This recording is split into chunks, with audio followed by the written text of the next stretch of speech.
प्यारे बच्चों नमस्ते। चलिए हम दिशा पुस्तक जो कक्षा 3 की है उसका हम दूसरा पाठ पढ़ेंगे। जिराफ के विषय में इस पाठ में बताया गया है। हम इसके विषय में पढ़ेंगे। सबसे पहले हैं हमारे शब्द अर्थ में सबसे पहला शब्द है कठिनाई का मतलब होता है मुश्किल। दूसरा शब्द है आक्रमण का मतलब होता है हमला। तीसरा शब्द है डग मतलब होता है कदम। शत्रु का मतलब होता है दुश्मन। जबड़ा क्या होता है? मुंह में नीचे ऊपर की जो हड्डी होती है जिसमें दांत जड़े होते हैं वो होता है जबड़ा। और उसके बाद है राष्ट्रीय क्या होता है? राष्ट्र मतलब देश का।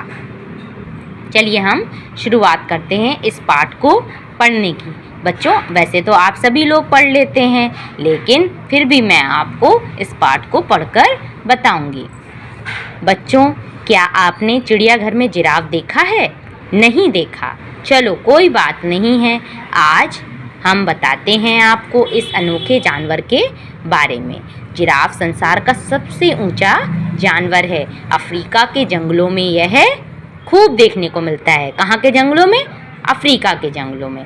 इसके शरीर पर भूरे चौकोर धब्बे होते हैं। इसकी गर्दन और पैर बहुत लंबे होते हैं। इसकी ऊंचाई 6-7 मीटर तक होती है।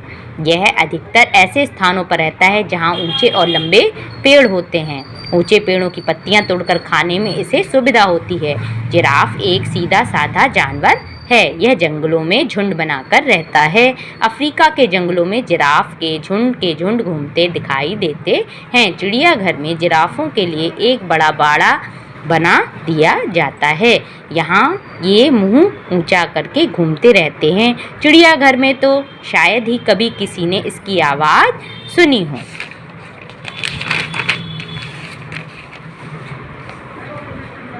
जिराफ किसी को हानि नहीं पहुंचाता और ना ही ये कभी किसी से लड़ता है। ये बहुत ही सरल स्वभाव का जानवर है। इसका शरीर बड़ा होता है जबकि मुंह बहुत छोटा होता है। यह किसी को काट नहीं सकता। यह हाथी की तरह भारी टहनियाँ भी नहीं तोड़ सकता है। यह भारी चीज़ों को भी नहीं उठाकर चल सकता है। इसका वजन बहुत अधिक होता है, लगभग 1200 किलोग्राम। गर्दन और पैर लंबे होने के कारण यह जमीन से कोई चीज़ मुंह से नहीं उठा पाता है। क्योंकि इसकी गर्दन बहुत लंबी होती है तो ये नीचे जब झुकता है तो इसको कठिनाई होती है। नदी तालाब आदि से पानी पीने के लिए इसे पैर फैलाने पड़ते हैं। देखिए जब ये लंबा है तो इसको पैर फैलाने पड़ते हैं पानी पीने के लिए, जैसा कि इस चित्र में आपको दिखाई दे रहा है। जिराफ ज़मीन पर बहुत कम लेटता है। उसके बाद है क्योंकि लेटने के बाद उसे उठने में कठिनाई होती है। यह खड़े खड़े ही सोता है। यह सूखी और कड़ी ज़मीन पर रहना पसंद करता है और कीचड़ दलदल से यह दूर रहता है। कोई भी जानवर जिराफ का शत्रु नहीं होता है।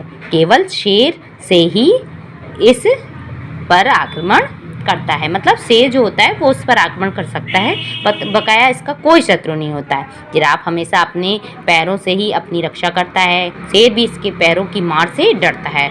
अगर इसकी एक भी दुलत्ती शेर के मुंह पर पड़ जाती है ना तो उसका जबड़ा टूट जाता है। दुलत्ती क्या है? जो पैर होते हैं ना उसको कहते हैं पीछे के पैरों को। और जब वो पीछे के पैरों को जब पीछे मारता है तो बहुत तेज़ी से लगता है। तो मतलब जबड़ा होता है मुंह। अगर ऐसे जब हम पर कोई आक्रमण करता है तो हम कहते हैं कि हम तुम्हारा जबड़ा तोड़ देंगे। जबड़ा क्या है? हमारा मुंह, उसको कहते हैं हम जबड़ा। जो हमारे दांत होते हैं, जिसके मुंह के अंदर जो दांत होते हैं वो होता है जबड़ा। जिराफ लंबे लंबे डग भरकर बहुत तेज भागता है। इसकी नज़र बहुत तेज होती है और इसकी ऊंचाई के कारण यह काफ़ी दूर से बड़ी जल्दी किसी भी चीज़ को देख लेता है।